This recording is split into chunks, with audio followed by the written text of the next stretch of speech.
and I shall be your MC for the evening. I'm one of the co-founders of the new think tank. While we wait for people to join us, we will be sharing with you glimpses of our Bangalore launch, the in-person launch that we had in early October. And this launch was attended by a limited number of guests, but an eclectic mix nevertheless. We had entrepreneurs, government and industry representatives, investors, diplomats, journalists, law and policy experts, even a writer, biographer, and an oral historian. One of the highlights of the Bangalore launch was a brainstorming session where our guests were invited to share inputs for a roadmap for expanding India's fledgling space economy. With that, I'll take you through a brief walkthrough of our Bangalore launch, a visual walkthrough. Narayan, can you play the movie, please? Yep, sure. 1 second.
So I think what we'll see, we'll quickly take note of how many people have joined already. And NP, if you give me the cue to go ahead, we will. Otherwise, we will probably loop the movie just one more time, give people just a few more minutes. And maybe let's just do that again. Okay.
Okay, I think we'll get started then.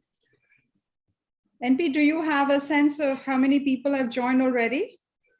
Yeah, we have about 66 of them here now.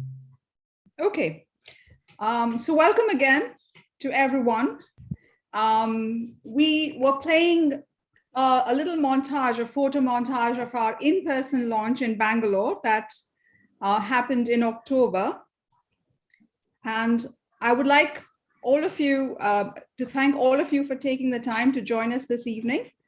Spaceport SARABHAI is India's first dedicated space think tank, and our mission is to give India an international voice, grow the body of knowledge that informs critical areas of space law and policy, build public perspective through writings, debates, discussions, provide policy guidance to the government through research, stakeholder feedback, and direct outreach, as well as transform India into a developed space economy by 2030.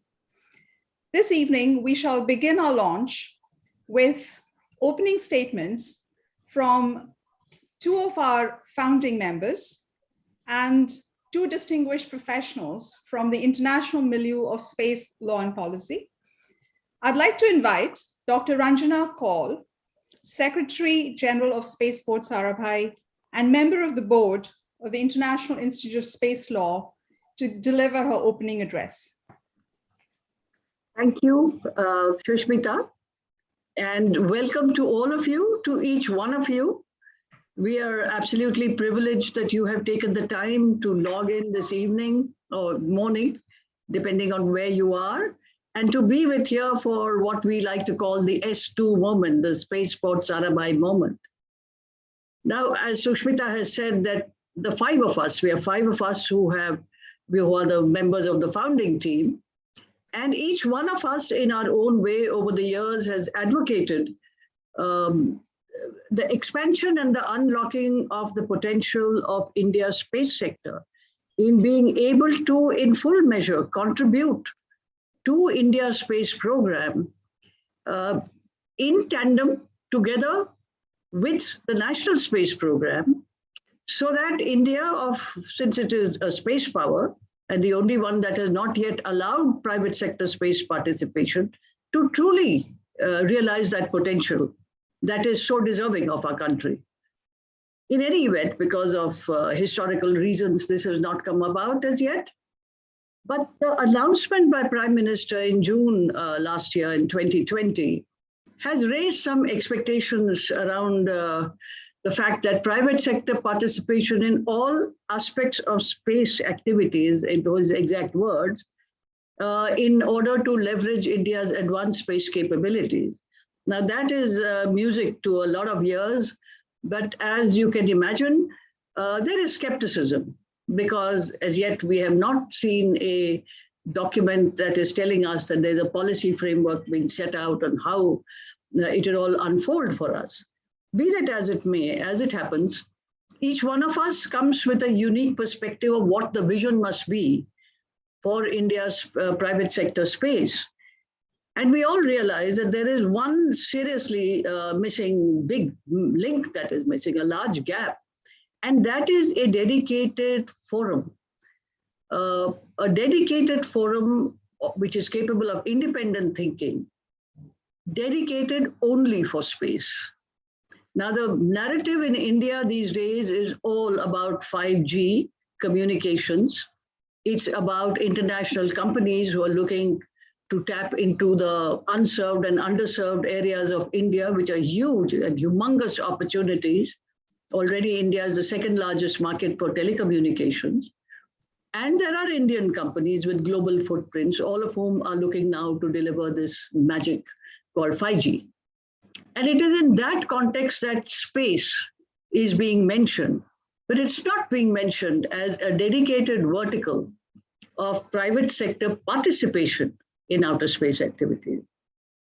And S2, that is Spaceport SARABHAI, we propose to fill that gap of being that entity without any baggage of any sort, articulating what must be articulated in the hope that we are able to, in our own small measures, support the effort that undoubtedly government must be, it all must be underway.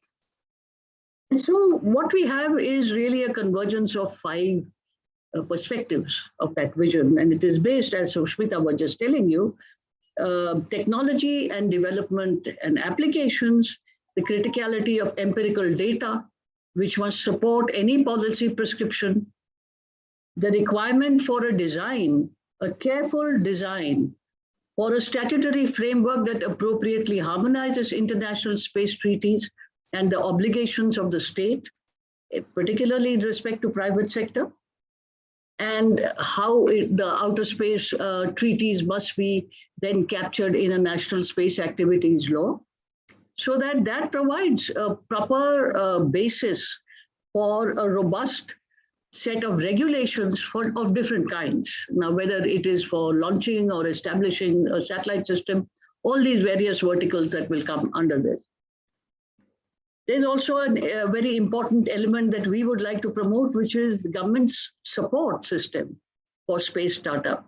Indeed, ever since that announcement, we have had one of our startups, which has tested their 3D printed launch vehicle, I think the upper part or something.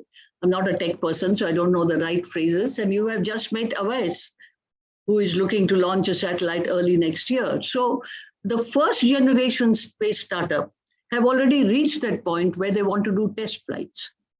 And you say one generation is a gap of 5 years. So the next generation is waiting in queue, so to speak, to get there. The most important aspect that for us, and actually parallelly so, is the international linkages of cooperation, the capacity building and the ideating, so that all of these aspects and topics and challenges that are commonly discussed in international forums, that conversation is not yet happening in India. We want to bring it into India. We want ourselves to be empowered with that knowledge, if you like. So that is the aim of Spaceport SARABHAI. For me, my journey into space was sort of an unplanned default option. And this is because I had taken time off from my legal practice in Delhi. And I found myself in this gorgeous Montreal for 3 years. And this is because my husband had got posted as India's representative to the International Civil Aviation Organization. And a few weeks after reaching that, was in October 2002, I found myself in the grip of this, the proverbial all dressed up and nowhere to go situation. And I found that I was in Dr. Dempsey's office, Paul Dempsey's office, who was then the director of the Institute of Air and Space Law at McGill. And I really had no option but to meet him, for the reason that Justice Joseph Nuss, who then was with the Court of Appeals in Quebec, whom I had met at a luncheon, had suggested that I should go and study air and space law since I had time on my hands. And I said, well, no, Judge, I have a PhD. I don't need another degree. And he said, do you know about outer space? And do you know about airspace? And of course, one look told him the story. He followed it up, actually, called up Professor Dempsey, fixed an appointment, called me back and said, you have to go and meet him tomorrow morning at 11. That's the first and the last time I met the good judge, though I did call up and tell him I'd enroll. So sort of like a reluctant school child, I did go and enroll in the certificate course. And anyway, after all was said and done, and I said, no, what I want to know whether you need an LLB to do a certificate course. And he said, no, you don't. So I said, what if you had a PhD in economics? He said, well, that'll do fine. So I said, all right, fine. So I will talk to my husband and let you know. So he was taken aback and he said, is that an Indian thing to do? I said, no, it's just so cold. You're telling me I have to be here at 8:45. And so if my husband is interested, which I'm sure he will be, then I'll get a lift here in the morning. And he laughed and he laughed. In any case, point of the matter is that both of us enrolled. I ended up doing my LLM. And that is where it was. And in this entire exercise is where I met my mentor and my professor of space law, Ram Jaku. And Ram, thank you with folded hands. I mean, I really don't know what to say.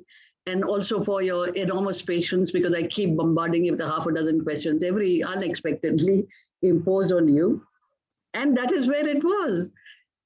And then inevitably, that journey led me to the International Institute of Space Law. And here suddenly, straight out of classroom, I was in this milieu with experts from all over the country, and they were discussing all kinds of topics and subjects and evolution of national laws and what is happening internationally. And I realized, in fact, that to grapple around and to grasp this extraordinary challenging situation, where most importantly, what you need is international consensus of all the member states in the United Nations, in the COPUS, if all of us are to equally enjoy and have access to sustainable and safe use of outer space. Now, that is a big elephant in the room right now, as you all know. In any event, I also realized the importance of real-time linking and harmonizing of international treaty obligations into national law, and that would be the basis of a stable structure, a national structure, for the institutional framework that will be the regulator, and that is whose job it would be, or who would be empowered to then make downstream regulations for various aspects of space activity. IISL is truly an extraordinary institution. It really is.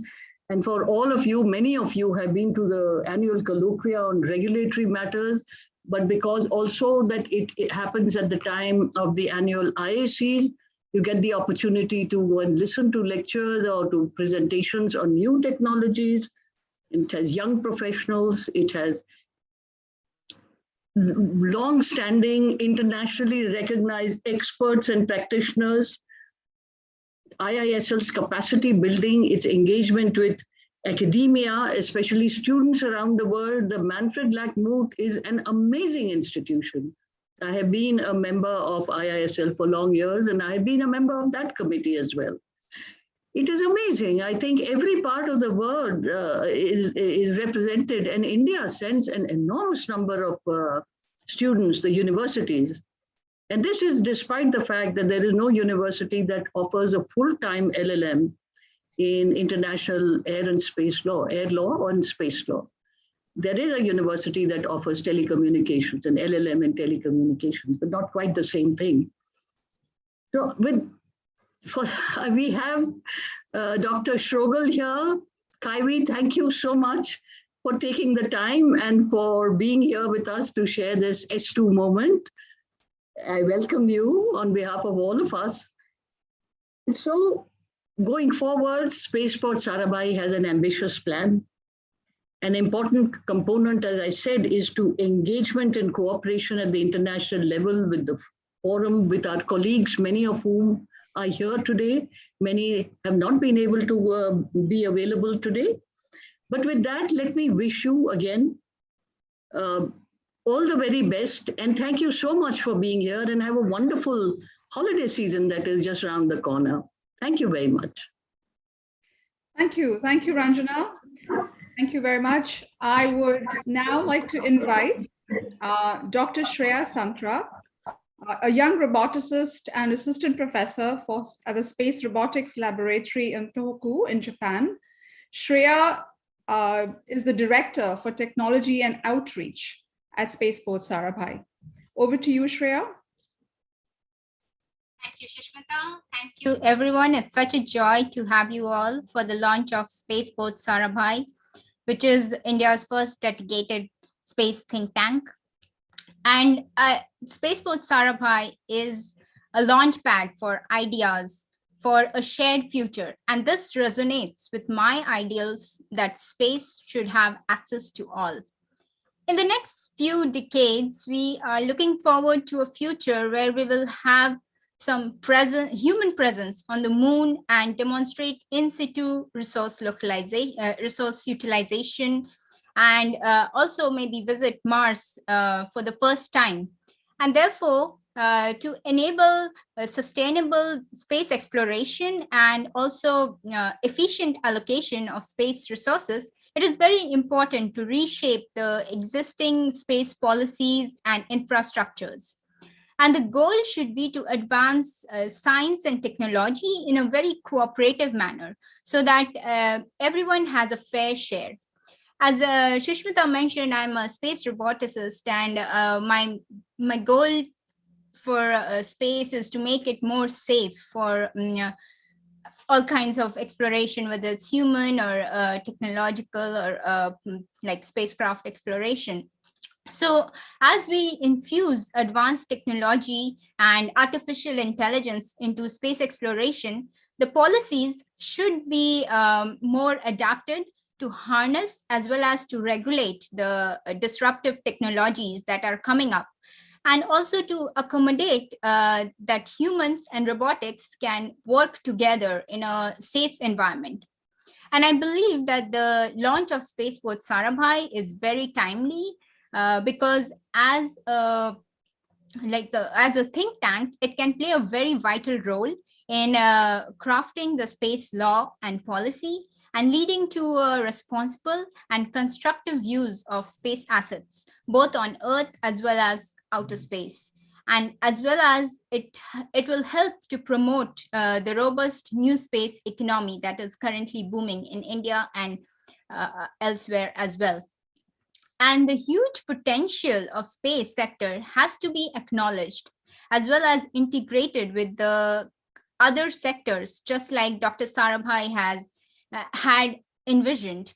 And this can be done only with open discussions and critical thinking with all the diverse stakeholders and players that are involved in the space industry. So it's a very big privilege for me to join this dynamic and diverse and enthusiastic team, which is very eager to bring in positive and inclusive changes in the, and that will lead to paving the roadmap for India's space exploration. So thank you so much, and welcome to the S2 moment. Thank you. Thank you. Thank you, Shreyal. Thanks a lot. I would now like to invite one of our guests, Professor Kai-Uwe Schrogel. He's the president of the International Institute of Space Law. He's a fellow member of the World Economic Forum Global Future Council for Space Technologies, and he has also served as the former director of the European Space Policy Institute. Welcome, Dr. Schrogel. Thank you. Thank you very much indeed, Susmita, and congratulations for taking the decision to set up Spaceport SARABHAI think tank. This is a truly wonderful initiative, and I can say I already feel the moment. It's also easy to feel the moment because I'm here amongst so many friends, and this also makes me confident that this initiative will come up with fantastic, even brilliant ideas for everybody. On behalf of IISL, the International Institute of Space Law, it is my privilege to convey the very best wishes for a perfect launch and a successful exploring and exploration of space, either chartered or not yet chartered, which you will venture into and which you will investigate in. I think your multifaceted approach and concept is really fantastic. And everybody, I'm sure, is keen to see what inspiring inputs you will provide to your national, but certainly also to global debates and global audiences. As you, Ranjana, mentioned, India is a leading space power. Absolutely true. And through your initiative, through your think tank, it will certainly give also a lot to the international community. You mentioned that I have been director of the European Space Policy Institute. That was unfortunately 10 years ago. I would have loved to have your think tank as a partner already at that time, it would have been a wonderful, a glorious cooperation. So I rely on my successors to set up this cooperation and coordination in order then to come up with bright joint ideas for the international benefit. Now, when I first visited India, which was in the mid-90s already, now you know how old I am. When I first visited India, we already learned a lot from India and got inspired. I'm from Germany, so I visited India with a German delegation, and we learned for the first time about tele-education, telehealth, which was already implemented in India on an operational basis, while in a country like Germany, we did not even have an own telecommunication satellite. So India has in many fields already been far ahead and was leading also new concepts, new ideas. And I'm sure that your think tank will also contribute to that. I should also mention the many fascinating Indian individuals and personalities I was privileged to meet, be it the chairpersons of the Unispace conferences, or an Indian being the president of the International Academy of Astronautics. So many fantastic personalities. And I should also mention, even if he has already been mentioned, but I think everybody will mention him, Jaku, who was also an inspiration for my academic work and even entering into space law. He was guiding me with his articles and books, and I'm really appreciative for that. You also have, and this has to be mentioned, and I see it also here on the screen with your team, and I also saw it on the photo montage with the participants.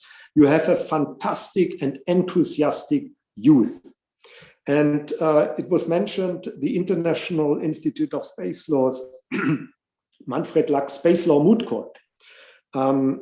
Indeed, India has the largest number of university teams participating globally, and not by chance, Indian teams are regularly the winners of the global competition. So this also shows the fantastic potential and resources you can build on. Now, this is the source. This is the basis, and the leadership of your think tank. You both mentioned it, Ranyana. We know each other for many, many years, and now with your election to the board of directors in IISL, you will play an even larger role in the international settings. And Sushmita, us working together for many years in the World Economic Forum, the Global Future Council on Space is also something which I have excellent recollections in, and knowing that in your hands, the S2 think tank will certainly flourish. Now, as a last word, I'm really looking forward to see results stemming from your work. India will, and I'm absolutely sure about that, be a very important player in the global space economy. You are already an important player when it comes to politics, about space law, about diplomatics. Your programs are an inspiration, but, and this is what I understand, you also want to push the space economy. And I think by 2030, as this is your goal, this should be accomplished, and we will see a lot of inputs and also a lot of benefits, not only for India, but also for the global setup and setting. So thank you very much for inviting me. I feel the moment, and I wish you all the very best for the space think tank. Thank you. Thank you. Thank you. Thank you. Thank you, Dr. Strobel. Thank you very much for joining us. And we will live up to your expectations. And we look forward to collaborating with you through your various associations. I would now like to go ahead and invite Professor Jaku, who, as is abundantly clear, has been a teacher, a mentor for all of us, including myself. Professor Jaku taught me space law and policy when I was a student at the International Space University in 1996 in Strasbourg, and he was the Dean of Academic Affairs. Professor Jaku retired as the director of the Institute of Air and Space Law at McGill in Canada, and he's currently directing a fascinating international research project related to the drafting of a manual on international law applicable to military users of outer space. It's called Project Melamos. Welcome, Dr. Jaku, and over to you.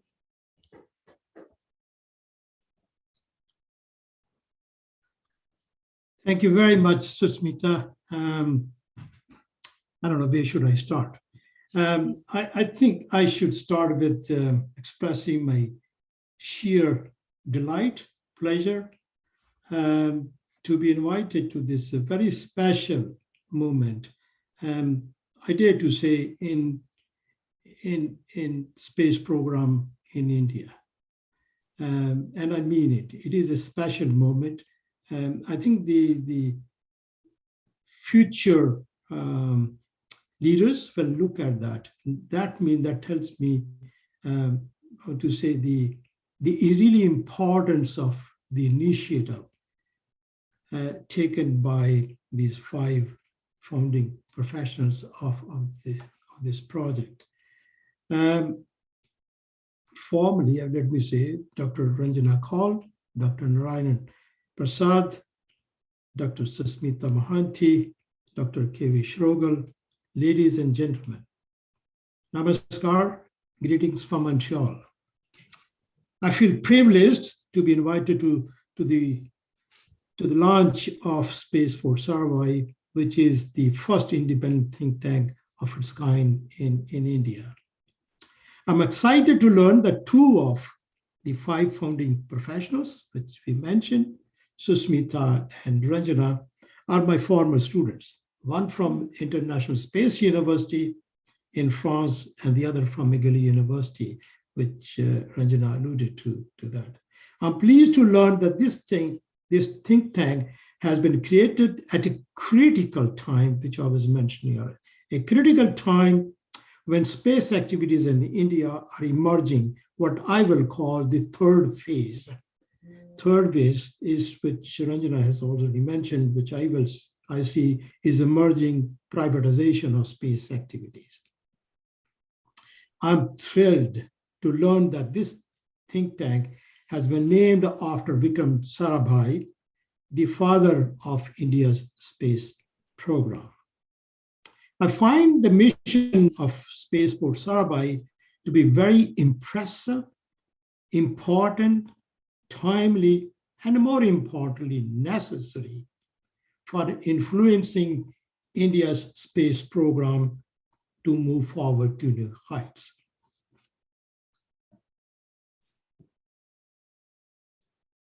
I will not talk about the points which have been already made, but except say that in my view, policy and law are simply imperative for the smooth operation of space programs in any country at international level. But I'd like to say a few words, particularly for the benefit of the younger generation. And before the start of the program I was mentioning, or actually not mentioning, of appreciating the involvement of the younger generation, and particularly I dare to say the ladies and girls in that, I think is a fascinating. I simply cannot express my delight more than what I can say, that it is really fantastic step you have taken, the people you got involved in that. So I will say, looking a little bit back, or looking at the origin and the foundation. In my view, the most crucial rationale for Sarabhai's visionary path for India's space program was expressed by him in the following words, and I quote, "We are convinced that if we are to play a meaningful role nationally and in the community of nations, we must be second to none in the application of advanced technologies to the real problems of man and society," unquote. Undoubtedly, it was this justification, this was the rationale that fully convinced India's political leaders at that time to spend extensive amount of money for space research. My research shows less than 0.000% of the people knew about space at that time in India. That's quite an achievement. Getting the country to commit to that amount of money at that time. This was done during very critical, hard economic times in India. And I was there at that time. At that time, the country was not even known as a developing country. It was often referred to be as an underdeveloped nation. Today, India is one of the leading space powers in the world, as Kevi has mentioned. In my view, a poor country of 60s and 70s achieved this rare status by remaining true to Sarabhai's vision. This vision was diligently implemented by several of India's space leaders, like, just to name a few, like Professor Satish Dhawan, Professor U.R. Rao, Professor Yash Paul, Dr. K. Kasturirangan. I had the honor and rare pleasure to meet and converse with these giants of India's space program. In this regard, Dr. Abdul Kalam's extraordinary contribution to India's space program in the widest sense must be exceptionally acknowledged. In my view, the goal of transforming India into a developed space economy by 2030, that's about 10 years, is the most challenging mission that you have set for yourself. This is not an impossible task. This goal must be pursued to advance Sarabhai's vision for the application of advanced technologies to the real problems of man and society in India, particularly where a large majority of the Indians live today. I'm fully confident that a highly competent team like yours will truthfully follow the vision of the man whose name you have chosen to associate with your think tank. I wish you every success in your mission, in your endeavors, and your operations. Thank you very much for your attention. Thank you. Thank you, Professor Jaku. And with that, I think Professor Jaku quoting Sarabhai at the very initial, at the onset of the space program, his vision, it's a perfect dovetail into the next part of our program, where we would like to share with you a curated set of 5 Sarabhai anecdotes.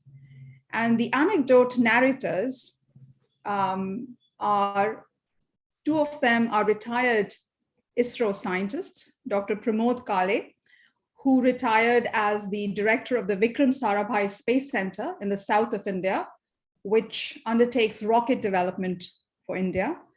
Mr. Nilamani Mohanty, he retired as the deputy director of Space Application Center in Ahmedabad, where they build payloads for our ComSats and for remote sensing satellites. The Indian Space Research Organization was incorporated in the early 70s, although the Indian space program, in some ways, was kickstarted in the early 60s, I would say, when we did our first experimental rocket launch in November of 1963, a sounding rocket called Nike Apache. Sharing with us Sarabhai anecdotes, we also have an oral historian, Professor Indira Chowdhury. She has served as the archivist for the Atomic Energy Commission's laboratory in Bombay called TIFR. We have Amrita Shah, who's a writer, an author, and the biographer of Vikram Sarabhai. We also have Matthew Weiss, who's a space diplomat based in Bangalore. He heads the French Space Agency's liaison office here in Bangalore. So what's wonderful about these anecdotes that were shared by these 5 individuals who knew Sarabhai directly or indirectly, as you will see, it brings out some of the Sarabhai traits which have inspired us. People like me who, for example, were raised in the early 70s and 80s in Ahmedabad, which was Sarabhai's home, in fact. I grew up around the space milieu, so to speak. So Sarabhai's audacity, his foresight, his vision, his persistence, his eye for detail, whether it's technology, whether it's architecture or design, his love of the performing arts and the visual arts. He was not just a physicist, he was an institution builder, and he was quite truly a Renaissance man. And with that, I will hand it over to Narayan to play this curated set of anecdotes that we have for our launch tonight.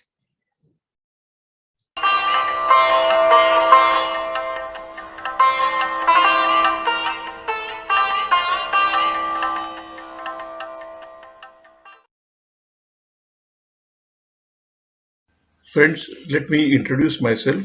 My name is Pramod Kare.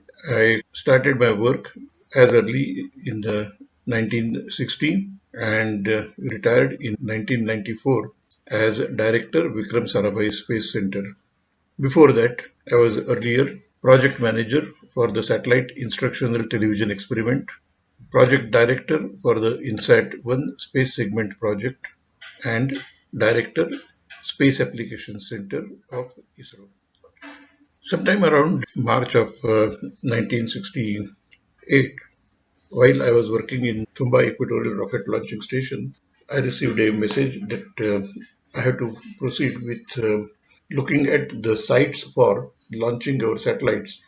Professor Chitnis and myself, we visited Hyderabad, and from there, then we proceeded to Chennai, and from there, we visited the Sriharikota Island.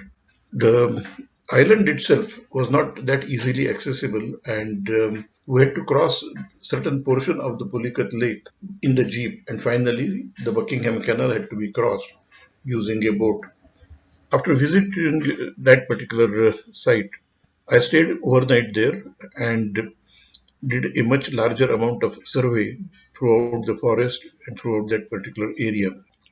After I had made my recommendation, after visiting various locations in Andhra Pradesh as well as in Tamil Nadu, I had come to the conclusion that Sriharikota Island would be the right kind of a place. But Dr. Vikram Sarabhai could not visit immediately. So it was decided that he would go through an aerial survey. This aerial survey was organized by our Atomic Energy Office in Madras. The aerial survey was quite remarkable because Dr. Vikram Sarabhai was sitting in the co-pilot's chair. The pilot was piloting and I was standing between the pilot and Dr. Vikram Sarabhai. And Dr. Vikram Sarabhai would then say that, okay, get down to this place, I want to see various.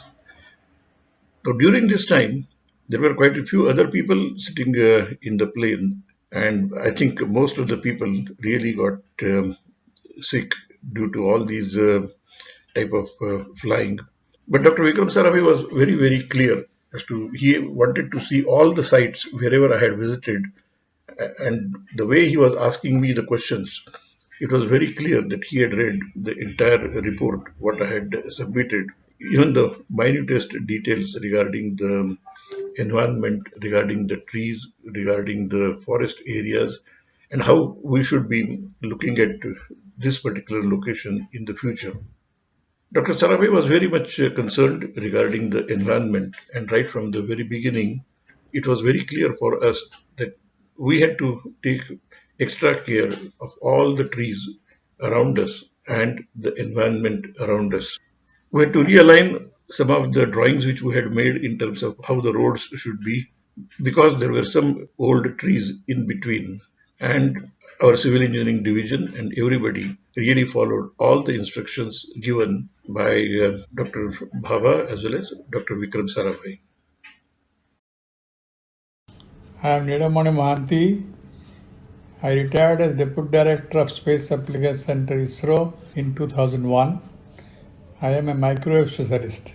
When I returned from Germany in 1967, having worked there as a DAD fellow and worked in a private company in a design lab of radars, I was interviewed by Dr. Vikram Sarabhai in Ahmedabad.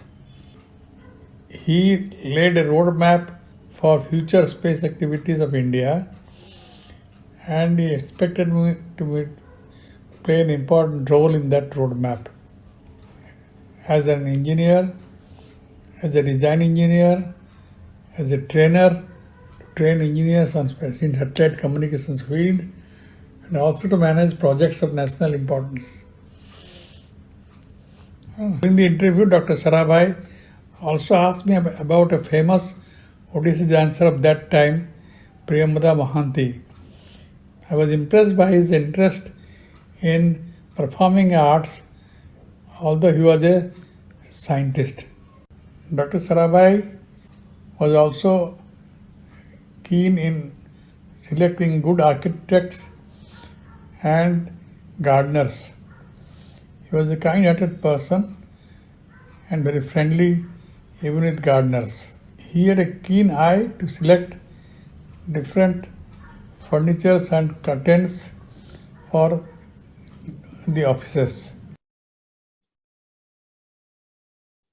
My name is Indira Chaudhary and I head the Center for Public History at the Srishti Manipal Institute of Art, Design and Technology, Bengaluru. Almost a decade ago, I helped set up the archives of the Tata Institute of Fundamental Research in Mumbai and interviewed several scientists. I shall relate one anecdote that was narrated to me by Professor Govind Swarup, the legendary radio astronomer, about Dr. Vikram Sarabhai. And this incident tells us a little about the kind of foresight, vision and persistence that characterized Sarabhai. So Professor Govind Swarup recalls that he had this urgent phone call from Vikram Sarabhai on 31st December 1968, asking to meet the next day, that is on the 1st of January 1969, about something urgent. Now, when Govind Swarup hesitated, Sarabhai said, "What is wrong? What is the matter?" And Dr. Swarup said, "Do you not hear the music in the background? A New Year's party is going on." So Sarabhai politely asked, "Till what time would the party go on?" And Dr. Swarup said, "Well, it would generally go on till 4 a.m. And Sarabhai then said, maybe the party should go on only till 3 a.m. and they should meet at 10 a.m. And at this point, Dr. Swarup told me, just look at Sarabhai. But of course, we listened and we ended the party at 1 a.m. I had a good night's sleep and met him at 10 a.m. basically he wanted to have a meeting to study the feasibility of making satellite communication possible in India, because Prime Minister Indira Gandhi had asked Sarabhai to inquire into this urgently. India was about to import a 30-meter dish for satellite communication, and they wanted to see the feasibility of making this in India. And of course, at the meeting, Swaroop said, of course it is possible, we should be able to make it within 18 months to 2 years. And they made inquiries, did a quick study, and then he says that is how the RV antenna was built, and the rest is history.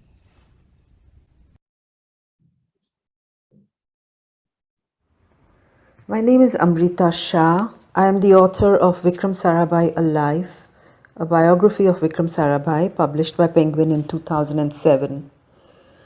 Vikram Sarabhai founded the Indian space program at a time when only advanced countries could afford one, and he imbued it with a vision that was technologically ambitious yet sensitive to the needs of a poor country. The word that comes to mind is audacious, and the anecdote I want to relate, followed by a quote, are both from his early life and point to the man he was to become. And I want to build on this particular personality trait of audacity. So this anecdote is from when he was a young boy. Not sure how old he was, but perhaps 12 or 13 maybe. And he was an expert cyclist. And apparently what he would do was he would pedal really fast and then somehow sort of jump onto the handlebars and stand perfectly sort of still on the handlebars with his hands crossed on his chest and eyes closed. And it would terrify, of course, the help who was supposed to look after Vikram and his siblings.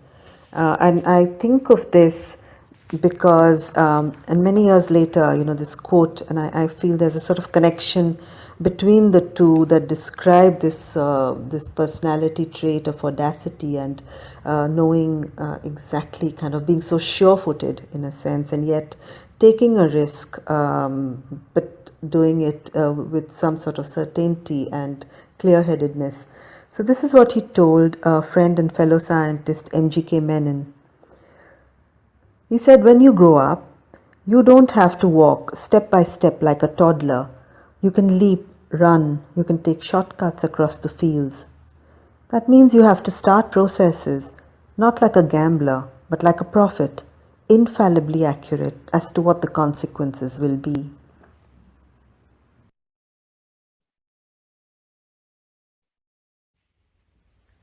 Welcome, everyone. I am Matt, the French Space Agency liaison in India.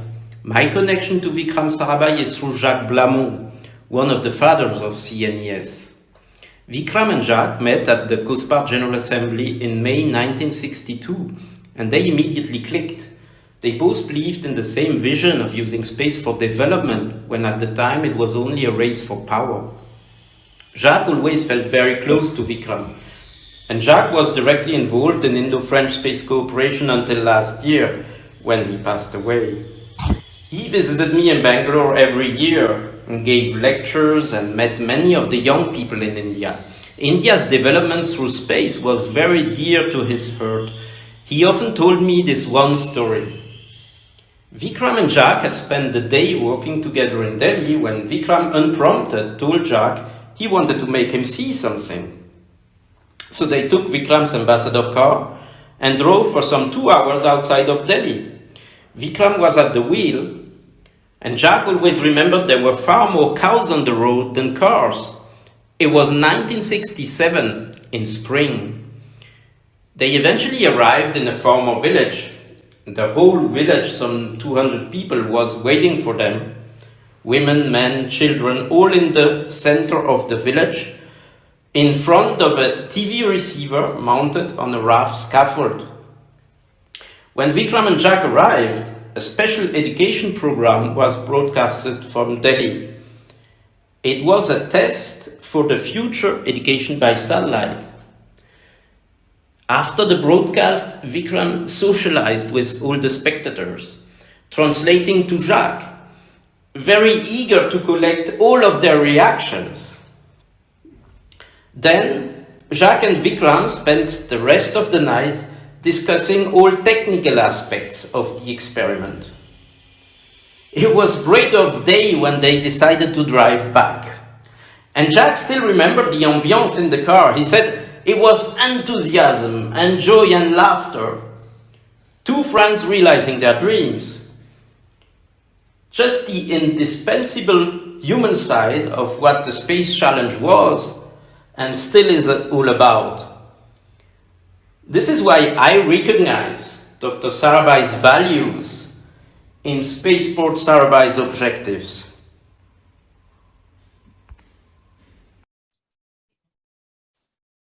Thank you, NB, for playing that. I think what was one of the most wonderful traits of Sarabhai was that he never lost sight of the indispensable human side of space. He truly believed that our cosmic commons can be used for the welfare of humankind.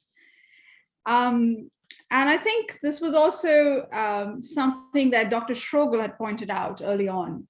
Teleeducation was one of the first demonstrators of how space assets could be leveraged to reach people in the remotest parts of the country, in our villages, and how they could improve the lives and livelihoods of everyone, especially at a grassroots level. I think with that, we shall now move on to the next thing on our program this evening. And for this, I would like to welcome two of our guests, two young new space entrepreneurs, one from Bangalore and one from Berlin. I'd like to welcome Awais Ahmed. He's the founder and CEO of Pixel, one of India's new space companies, building, designing, and planning to launch a constellation of hyperspectral satellites. Awais has also been the engineering lead of Hyperloop India, which was one of the finalists of the SpaceX Hyperloop pod competition. He happens to be an alumni of BITS Pilani, one of our fine engineering schools. Welcome, Awais. Pleasure to be here. Thank you. I'd also like to welcome Walter Bollheimer. Walter is an alumnus of TU Berlin, where he also teaches from time to time. He's based in Berlin. He's currently the CEO of a new space company called Reflex Aerospace. After exiting his first venture, which was called German Orbital Systems, his company is focused on building sophisticated small satellite platforms with fastest times to orbit in their segment. So both Walter and Awais, in a sense, are part of a similar generation of young entrepreneurs. And the idea behind this particular episode of Conversation Without Borders is to bring together two different entrepreneurs from two different parts of the world who are engaged in a similar line of business. Welcome, Walter. Thanks for having me. So I think I would like us to get started with Awais and Walter. Briefly tell us about yourselves and your current space ventures. Awais? Thanks, Sushmita. Hey everyone. As Sushmita mentioned, Pixel is a space data company. So there's two things we do, the space aspect and the data aspect. So we build and launch a constellation of hyperspectral imaging satellites that beam down photos of the Earth. And then we also have a platform that enables people to clean this data and manipulate this data that can then actually be converted into a useful insight that can be used here on ground. When we started in early 2019, my co-founder and I were still in the final year of undergraduate studies. But there were a couple of experiences that led to this. The first was being part of the student satellite team. We were working with ISRO. And the second was, as she mentioned, being an engineering lead at Hyperloop India. But while we were participating in the SpaceX competition, they took us on a tour of the SpaceX factory. Now, looking at those rocket engines being built, looking at the Falcon 9 booster that landed back, that's when it crystallized in my mind that space was where I wanted to work for the rest of my life. Satellite imagery seemed like a really good way to start off as students, not a lot of investment. You could get a lot of this data for free. Google Cloud, Amazon provided free credits, but realized that you could do a lot more with satellite imagery, but it was curtailed with just the quality of imagery that you could see. And there was a way of doing a better kind of imaging from space, which was hyperspectral imaging, but really hadn't been taken up by companies and organizations worldwide. Even today, if you were to go out there and try to get access to hyperspectral data that is current, you can't get access to that. And that's something that's mind-boggling in the 21st century. So we decided to build and launch the world's first hyperspectral satellite constellation. Our first 2 satellites launching in early 2022, and we're also started work on the constellation that will go up before the end of this year. So that's before the end of next year. So that's where we are. Thank you. Thanks, Avais. Walter, over to you. Tell us a bit about your company.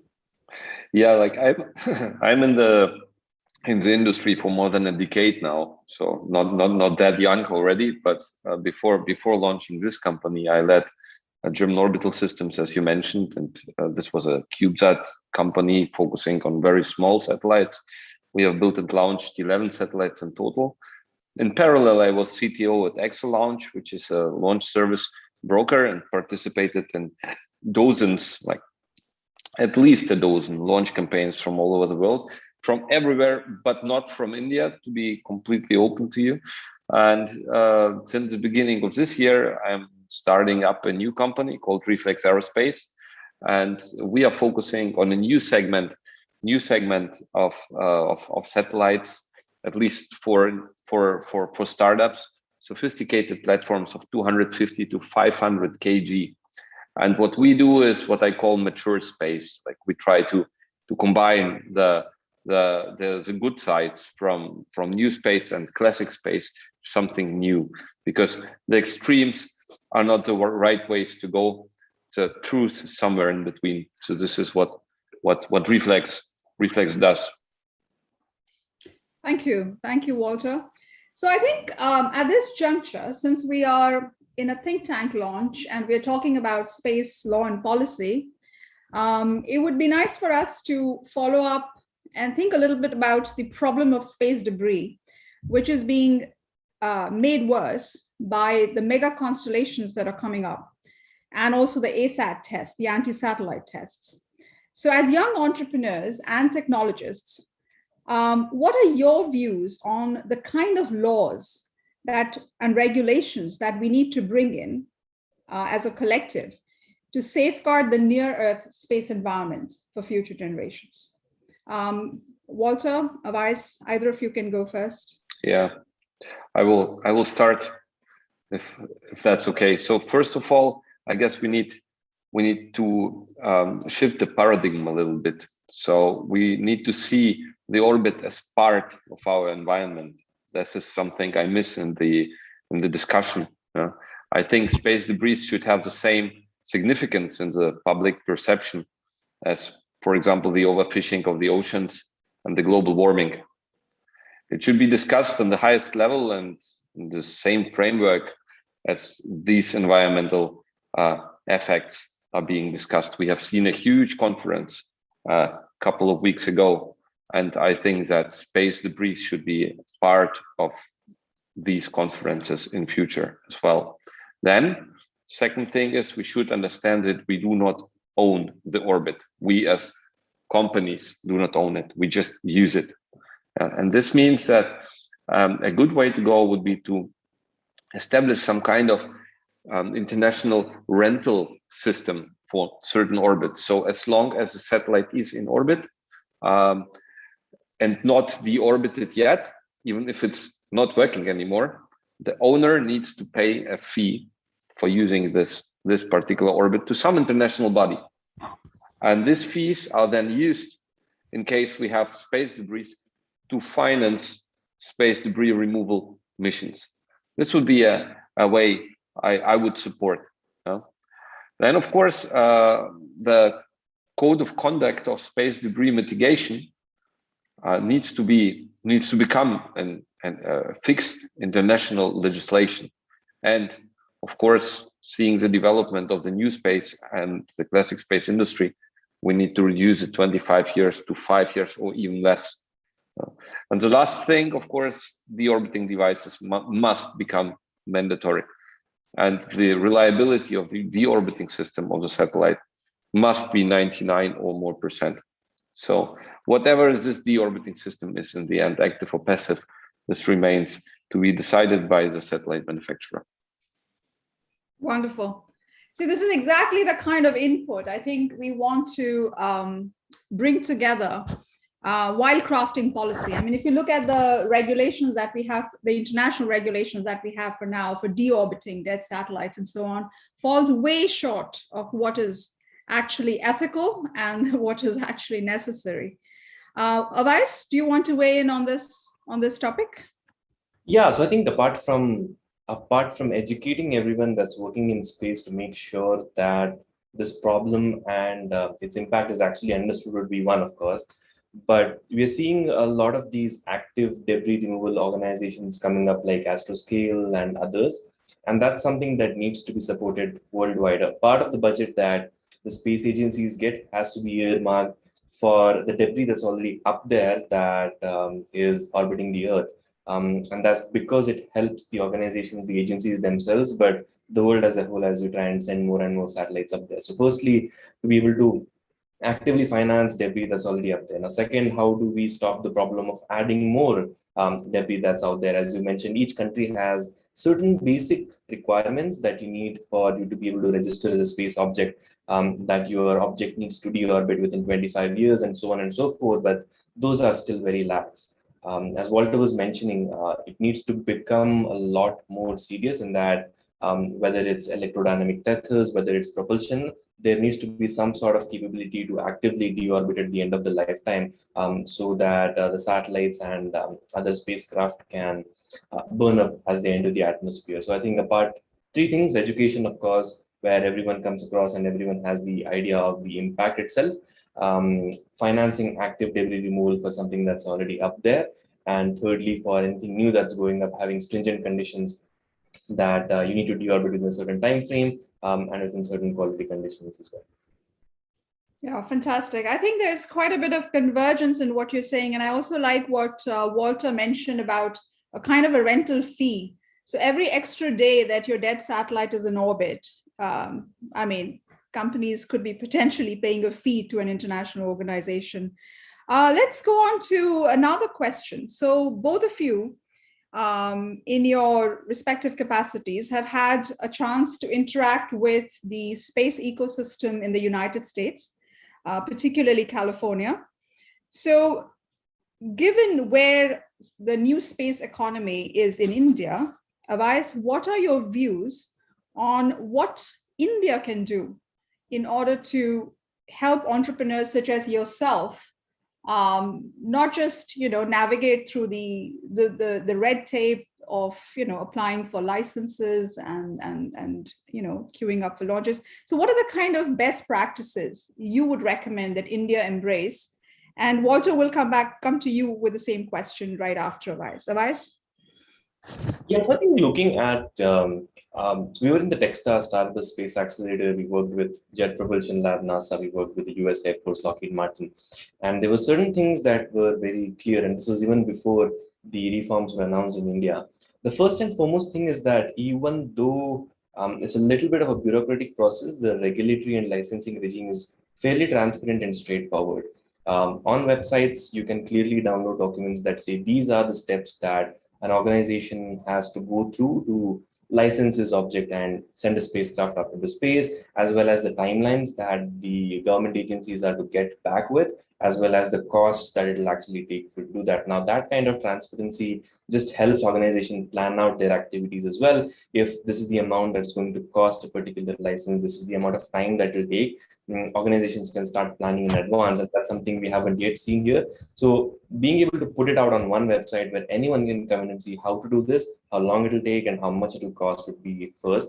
And second thing that I think puts the US space ecosystem ahead of everyone else is the availability of the funding from almost every organization, government organization that they work with.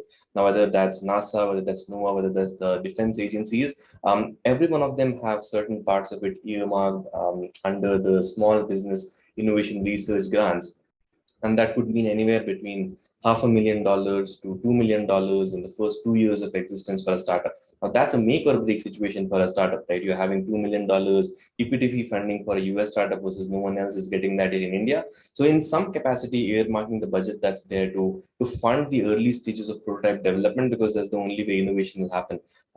Private investors, regardless of how much money they're putting in, will not fund the research and development at the early stages, and that can only be done by the government. And thirdly, we have seen that the government is proactively the largest buyer for a lot of these technologies, even ones that haven't been proven.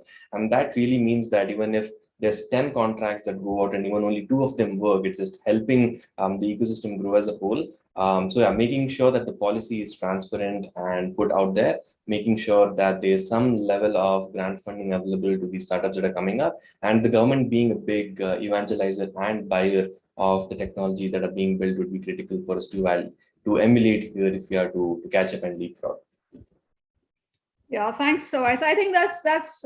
I mean, I can clearly hear you say that the government not only should be putting out generous funding allocations to support early stage technology development, and you're also saying that the government ought to play the role of one of the biggest buyers to make it feasible for these young startups to not only stay afloat, but go out and service big contracts in the future. Walter, do you want to share your thoughts on what's the difference between Germany and the US and what can be done? Well, I guess it's very similar, actually. So I can, of course, only speak from the European perspective here, and a lot of things are changing. Venture capital becomes available. When I started German Orbital Systems 7 years ago, nobody even knew how to write this word. So more and more companies are being funded, and things are becoming more dynamic. However, like in the US, the government supports the local industry much stronger. SpaceX is just one example. If we look on the German space agencies, the DLR, then the one thing I hear from them every time is that we must keep in mind that they are not the NASA, and that we shouldn't think of them like that. However, on the other hand, they have an Institute of Space Systems in Bremen, which builds their own satellites, and it reinvents the wheel one time after another time and another time and so on. So instead of doing that, a much better approach would be to purchase these systems from the industry and to focus on research. This would be my suggestion, number one, for the DLR. So the agencies should be anchor customers. That's I guess the same as what Ave said. Then on the defense side of things, which is also important, if we look on the US, we see improved and streamlined processes, procurement processes there. The Air Force and other armed force departments can very easily interact with startups, purchase data, purchase hardware. That's much more complicated in Germany. You have to go through dozens of certifications and audits and reviews. So no chance for a startup. The entrance barrier is way too high. So it needs to be changed as well. So I guess besides more venture capital, we need to reduce the entrance barriers, and we need governmental anchor customers. This would help.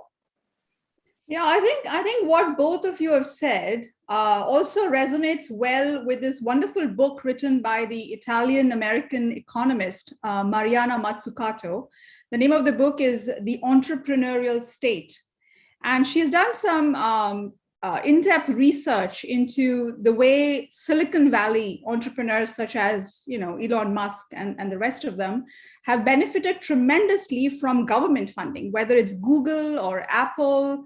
I mean, Elon Musk himself, between his 3 companies, he got government grants up to $4.9 billion to start with. So I think the role of the government cannot be emphasized enough. And I think both in Europe and India, we need to recognize that. And Walter, we in India also get told by our government that they don't have the kind of funding that NASA has. So our rationale is that if NASA can spend $50 million in phase 1 of the Small Business Innovation Research Program, and give it out to say 250 different companies in a year. I mean, ISRO can allocate even a modest $5 million to start with and go up from there. So there's always a parity thing. It's not good enough to say that we don't have as big a budget as NASA. I think supporting young companies is very important if we have to develop our space economy. I see Professor Jaku's hand is raised. Professor Jaku, did you want to ask a question at this juncture? Not really a question, but I must say that because of the strict instructions from Ranjana, I had to finish my comments quickly, but I I could not say what I wanted to say during my opening statement. If you allow me for 20 seconds, I want to say one thing. I just first thing is I want to express my gratitude to K.V. Schrogel for his kind words about me. But I want to mention something about him. He is extremely knowledgeable, experienced, and wise person. So you must keep in touch with him. If he said, don't bother me, you let me know. I'll go and talk to him. And seriously, he's a really, really wise person, and I think you should take advantage of his wisdom. And of course, the network and all things are very important. KV, I'm very happy that you have been invited. That's one thing. On very quickly, my comments, and I'm very glad, Susmita, you raised or start discussing the whole issue of space debris. I will say there's absolutely nothing more important or dangerous for space program than space debris. I even put the militarization on the second level. So space debris, if in my view, I may be too pessimist about it, but I'm realist in that. In 10 years, it will be extremely difficult, if not impossible, to go to space if nothing is done about space debris. It is that serious. Okay. Now people do not realize it, but that's what it is. But I'm particularly pleased to see the comments, which I generally don't hear from industry people. I've seen, especially from your last point, the role of the government. And normally, at least in North America, we say the government should be get out of whole thing. I think this is wishful thinking. I think the role of the government, as you say, is to facilitate all these things, partly because of the regulations, but also the money you see. I think what you need to do is really, public-private partnership in all areas and in that. And space debris, I've done extensive amount of work on space debris regulation, things like that. At the end, my view is space debris, junk in space is absolutely similar to junk on Earth. So what do we do on Earth? We have started, humanity has started, at least in the developed countries, that recycling. You produce little junk, right? Those who violate the rules, is those who litter things, they're punished. And the third thing is the government, which cleans up the mess, right? So that means the role of the government needs to be there to clean up this. Your point is very valid about the private companies. I think I'm all for that. But private companies should not try to do everything on their own. They will not succeed. And I say that from a regulatory point of view. So what the private company should encourage the government to set up an international venture, international consortium, where they can sort out the legal problems. They're mess. And nobody knows better than K.V. Schrogel how many barriers are there on regulatory barriers. One way of it, having an international consortium, sort of the legal problem, let the private companies work for that consortium, do things. So that is the way to go forward. We do not have much time. I'm talking about few years. I can't go even for a decade. So this problem need to be sorted out. I'm very glad that young people like you and everybody are getting excited. Maybe you need also youth activism on space debris. Thank you. Thank you. Thank you very much for your time. Yeah, thank you very much, Dr. Jaku. Dr. Schrogel, did you want to add a quick word on the debris front before we move on to the other questions for this particular session? Well, there's absolutely nothing to add to what Ram so eloquently said. I'm fully in line with this call for urgency. I might extend that to the field of space traffic management, because space debris mitigation and also removal will be an element of a broader regulatory concept, and this is space traffic management. And I'm also pretty sure that your think tank will and is in a very good position to provide ideas and also fresh concepts to the discussion on space traffic management together with space debris mitigation and removal. Thank you, Dr. Strogel. So moving on to the next question here. So I think the idea of this discussion was to also design it in a way that our two guests, Walter and Awais, can also ask questions of each other. So Walter, would you like to ask Awais something and vice versa? Yeah, sure. So as I told, I was building small satellites before. Now I shift to a much bigger form factor.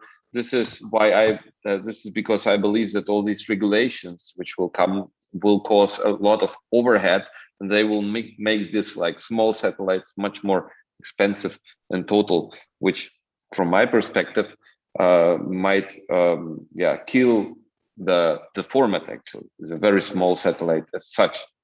So my question is, do you think this is the end of small satellites?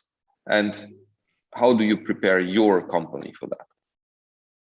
Yeah, I think there's going to be two diverging pathways here. One pathway that is going to stick with the standardized format. There's a lot of advantages that come with having a standardized format. And then the other pathway where folks are not constrained by the size and volume and power limitations that come with sticking to a CubeSat form factor. So I'll take an example, right? So if like when you have a standardized form factor where companies and organizations can make things many at a time, knowing that there's going to be one or the other CubeSat form factor that's going to use them, that brings the costs low, which means that the cost of an entire CubeSat is low. So if you're looking at having some kind of experimental payload that you want to launch and test it out, or smaller form factors, smaller payloads that you want to test it out, that format is still the right way to go because it's way more cost effective. But if you want to stick to that form factor and then try to scale it up in some cases, like Earth observation where we work with, we can't say that let's stick with a 3U CubeSat and try and jam as best a camera into that. Versus looking at data quality first, which gives rise to a camera form factor, which then gives rise to a satellite. So there'll be two diverging pathways. We won't see the exponential curve that people talked about when CubeSats start becoming standardized.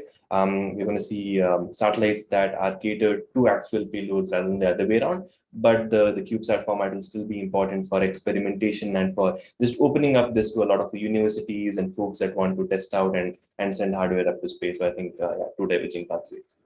So I think Walter, what Awais is saying here is your fear that the regulatory overhead, if it goes up, it will somehow impact this format. I don't think Awais quite sees it that way. He still thinks that they are a great demo format, and it's not going to go away that easily. Awais, do you have a question for Walter? Yeah. Also, as you know, we are in the Earth observation space at Pixel, another constellation company trying to launch many of these satellites, and there are a whole lot of these constellation companies coming up. A lot of Earth observation constellation. Do you think there will be a limit to the saturation of the supply of space data coming down from there? And how many companies, what kinds of companies do you think will sort of survive this saturation? First of all, let me tell you one thing. There is a lot of data already existed on the servers, for example, the European Copernicus program, and a lot of other remote sensing data, which is not used. There are gigabytes and terabytes of remote sensing information simply rotting on servers. So I think we already produce more data than we actually need. So the first step would be to raise awareness for what's already available and make the access to it less complicated. I mean, have you ever tried to search for a picture on the Copernicus website? That's a nightmare. That's simply impossible, but it's free. So if this becomes available, then potentially a lot of the constellations you are speaking about will simply lose the right to exist, because this is like redundant information. This is point number one. Point number two, there is this little subset of data, which is the up-to-date, the information which has been gathered right now, the actionable insights. These insights will always come from satellites, but we only need as many of them as we can process. As soon as it's archived, it's useless. So the physical laws put some limits to the capacities of remote sensing satellites.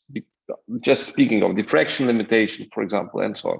So we soon will reach a plateau in capabilities where the constellations will become redundant. And we must ask ourselves only one question. Is this additional spectral channel justifying an additional constellation? Is this 10% better resolution on ground justifying another constellation? Is the improvement of revisit time by 3% justifying another constellation? And somewhen the answer will be no. And then saturation is reached. When this will happen, I'm not a prophet, but it will happen. Brilliant. I think it's incredibly it's such a joy to have two brilliant young minds discuss this.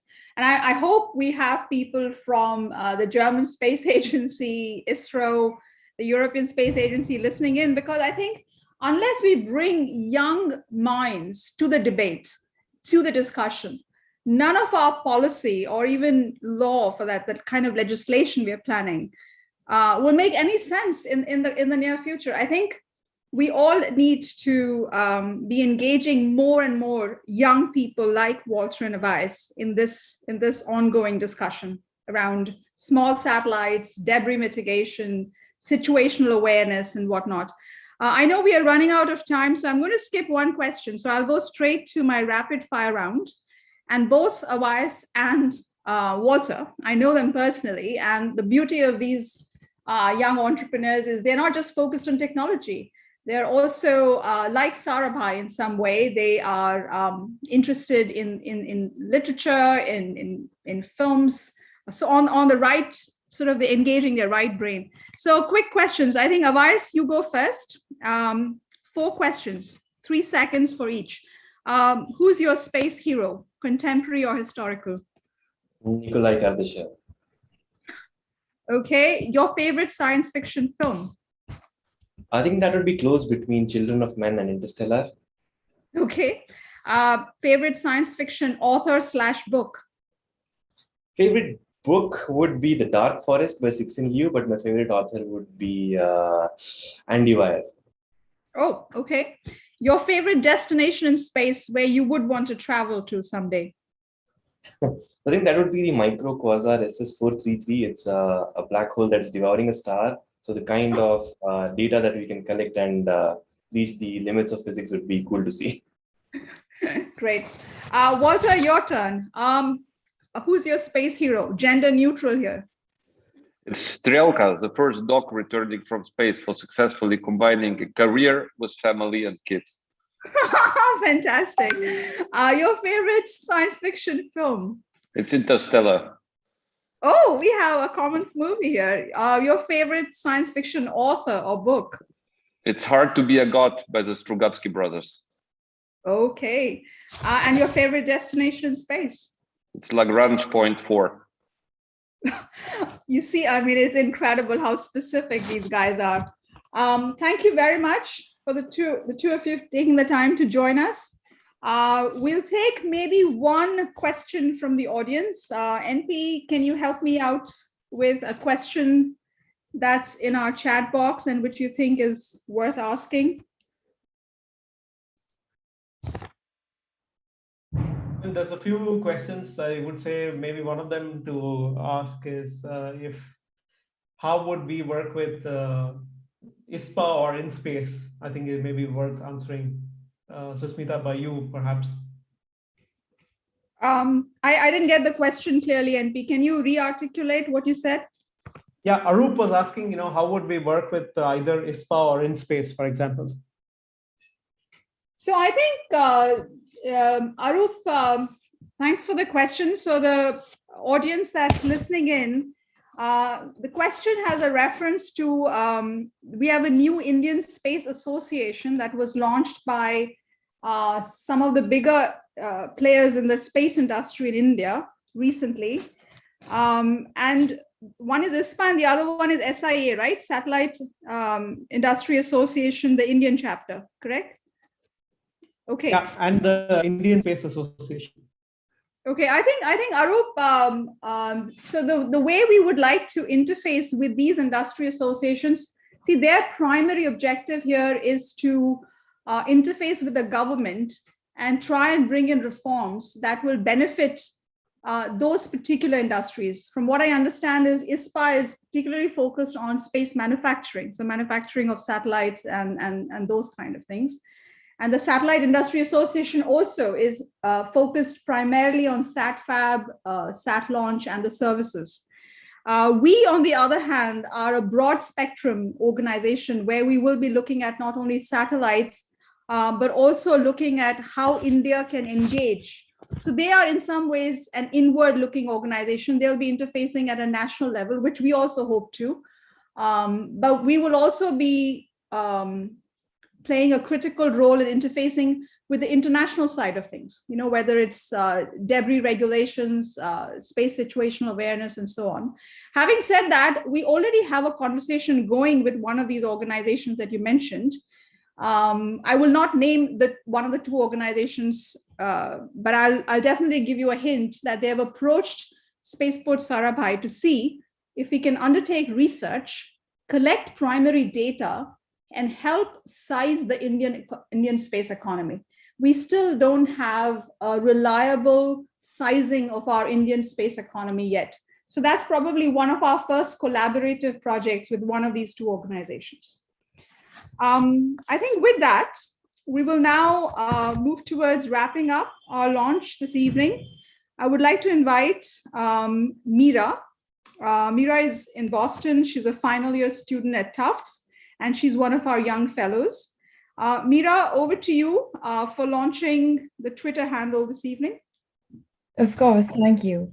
Firstly, thank you everyone for attending. In the chat, I've shared our Twitter handle and our LinkedIn page. I'd encourage you to go and like and share it.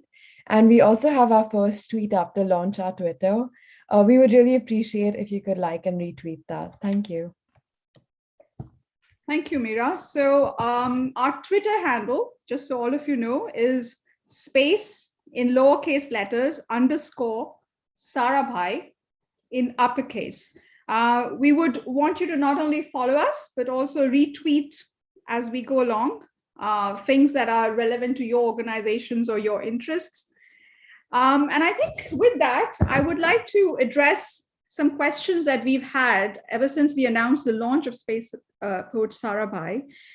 There are quite a few individuals who have written to us expressing a wish to work with us, to collaborate with us. So I would like to tell all of you that we welcome participation in various forms. One is we would like to invite writings, opinion pieces, future projections. We would also like to invite you to share real-life use cases of satellite applications. We are also eager to see how we can publish pioneer diaries, so stories from space pioneers from various countries on our website. We have started working on a brand new website for Spaceport SARABHAI and hope to launch our website towards the end of January. In addition to writings, we are also starting to engage in management research. So we have invited a professor who teaches at Liverpool and also teaches at one of our institutes of management in India. And he is engaging students who are part of the MBA program to look at two different questions for us. One is, why do Indian founders of space companies prefer incorporating their companies abroad?